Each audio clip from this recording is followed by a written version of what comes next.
position at TCU? I'm Emily Farris. I'm an associate professor of political science at TCU. Great. The Human Relations Commission in Fort Worth is the organization dedicated to removing discrimination within the city, as well as promoting inclusivity. I mean, one of the things that I've been involved with for HRC is that they do a fairly regular movie series, either at the art museums or in other local public venues on topics, including things like on trans rights, on Latino and immigrant rights, on movies that matter. And so to have a commissioner who sits on this board that is meant to have movies that promote things like trans rights and LGBTQ issues, and be at the same time publicly posting to Facebook derogatory, insulting, dismissive, bigoted comments is just not right to me. So the Human Relations Commission is a bit unique from other commissions and boards for the city in that citizens can apply to be on it, and they are selected by the Human Relations Commission itself and then nominated to the City Council, and the City Council as a whole approves it. Okay, and so who is Mike Steele? What is the things he said? He said like violent insinuations. Right.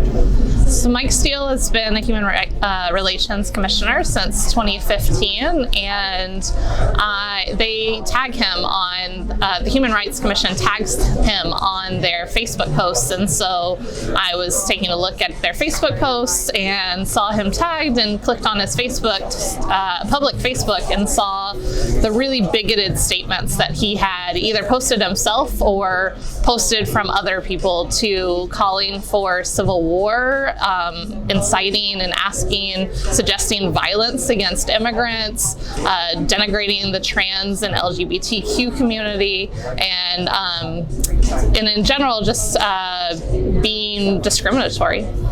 A common theme of his Facebook posts were aimed at questioning immigrants, particularly undocumented or unauthorized immigrants, and replying to other politicians and commentators like Ann Coulter, and suggesting that we need to stock up on ammo to prepare for unauthorized immigrants coming to the United States. So he's doing exactly the opposite of what his position is supposed to be. Yeah, correct.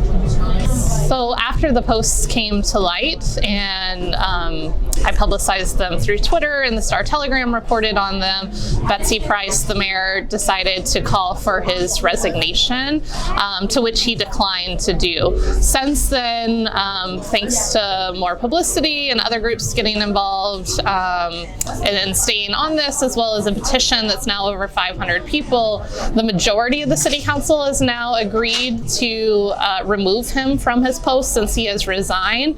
But the mayor, as well as Councilmember Jungus and Councilmember Moon, have not committed to removing him, so we don't know what they're gonna do. You said the mayor has not committed to removing him? She asked him to resign, but she did not say if he doesn't resign, I will remove him. So the HRC has called a special meeting on Monday where they will be taking public comments first and then giving the City Council a recommendation on whether or not to remove Mr. Steele. It ultimately is up to the City Council to remove him if he chooses not to resign, and that won't take place until August unless the City Council calls for a special meeting as well. And the City Council doesn't need the HRC's recommendation to remove him. They could take unilateral action on their own. So how about continuing forward? Are you involved in the organizing? I did this on my own. I am eager to see what moves forward. I think we need more attention paid at the local level and local politics. One of the things that I personally will be watching will be how redistricting is done in the city, and making sure that we have a commission for redistricting that's inclusive of all the different parts of the city. I know that United Fort Worth is also interested in these boards themselves and how they are populated, particularly as we think about a new police oversight board as well too.